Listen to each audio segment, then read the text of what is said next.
नमस्कार। आज बात करेंगे एक ऐसी दिव्य शक्ति की, एक ऐसी देवी की जिनका एक रूप संहार का है तो दूसरा कल्याण का। जी हाँ, हम बात कर रहे हैं माँ भद्रकाली की, जिनके जबरदस्त गुस्से में भी एक माँ की ममता छिपी है। पर ये बात थोड़ी चौंकाने वाली है ना? मतलब एक ही शक्ति वही विनाश भी करे और वही पाले पोसे भी, ये कैसे हो सकता है? चलिए आज इसी दिलचस्प पहेली को सुलझाने की कोशिश करते हैं। तो इसका जवाब ना उनके नाम में ही छिपा है। भद्र का मतलब है शुभ, अच्छा, मंगलकारी। और काली, काली मतलब काल यानी समय और संहार की देवी। तो भद्रकाली वो शक्ति हैं जो बुराई का नाश करती हैं। क्यों? ताकि अच्छाई की, धर्म की स्थापना हो सके।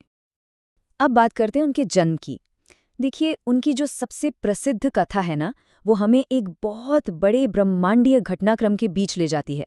और इस सब का केंद्र बिंदु थी एक यज्ञ की पवित्र अग्नि।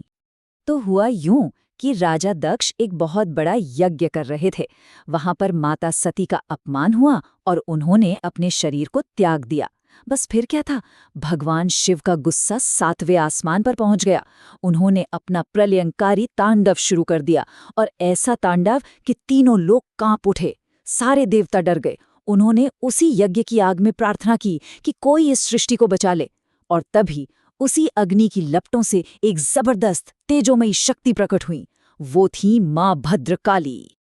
और जानते, प्रकट होते ही उन्होंने सबसे पहला काम क्या किया? उन्होंने भगवान शिव के उस भयंकर क्रोध को शांत किया। अपनी दिव्य शक्ति से उन्होंने शिव को रोका और इस तरह पूरी सृष्टि को एक महाविनाश से बचा लिया। पर ये तो बस शुरुआत थी। इसके बाद तो जब भी धर्म पर या देवताओं पर कोई मुसीबत आई ना, तो उन्हें ही याद किया गया, एक ऐसी रक्षक के रूप में जिन्हें कोई हरा नहीं सकता। एक समय ऐसा भी आया जब असुरों का आतंक बहुत बढ़ गया था। वो यज्ञों को भंग कर रहे थे, ऋषि मुनियों को परेशान कर रहे थे, उनकी तपस्या में रुकावट डाल रहे थे।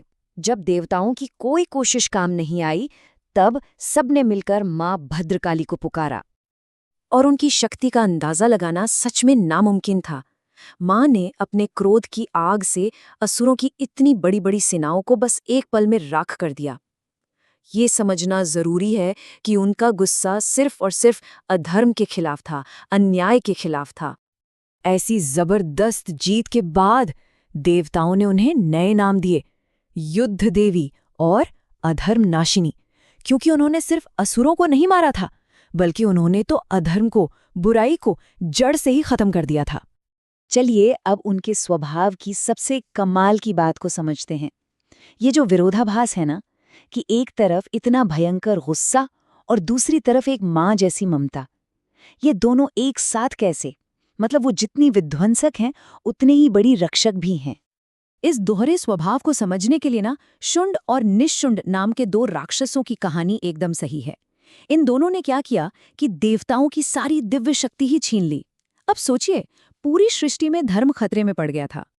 तो जब माँ भद्रकाली युद्ध के मैदान में आईं, तो शास्त्रों में लिखा है कि उनका रूप तो काली का था, एकदम भयंकर, पर चेहरे पर एक अजीब सी शांति थी, एक भद्रता थी। इससे पता चलता है कि गुस्सा तो बस बाहर था, अंदर से वो पूरी तरह शांत और स्थिर थीं। और उनकी जीत एकदम निर्णायक थी। उन्होंने अपनी तलवार यानी खड्ग से शुंड को मारा और अपने त्रिशूल से निशुंड का अंत किया। और बस तीनों लोकों में एक बार फिर से धर्म और संतुलन वापस आ गया। तो यहाँ उनका वो दोहरा रूप साफ दिखता है। जो बुरे हैं, दुष्ट हैं, उनके लिए वो दुश्मनों का काल है, युद्ध में एकदम भयंकर। और जो उनके भक्त हैं, उनके लिए वो हर डर को मिटाने वाली, बीमारियों से बचाने वाली, घर की रक्षक और हिम्मत देने वाली माँ है। तो सीधा सा हिसाब है, गुस्सा बुराई के लिए और प्यार अच्छाई के लिए। तो सवाल ये है कि इन शक्तिशाली कहानियों से हम आज क्या सीख सकते हैं? देखिए, माँ भद्रकाली का जो संदेश है वो आज भी उतना ही प्रासंगिक है, उतना ही जरूरी है। उनकी कहानियों से ना 3 बड़ी बातें निकल कर आती हैं।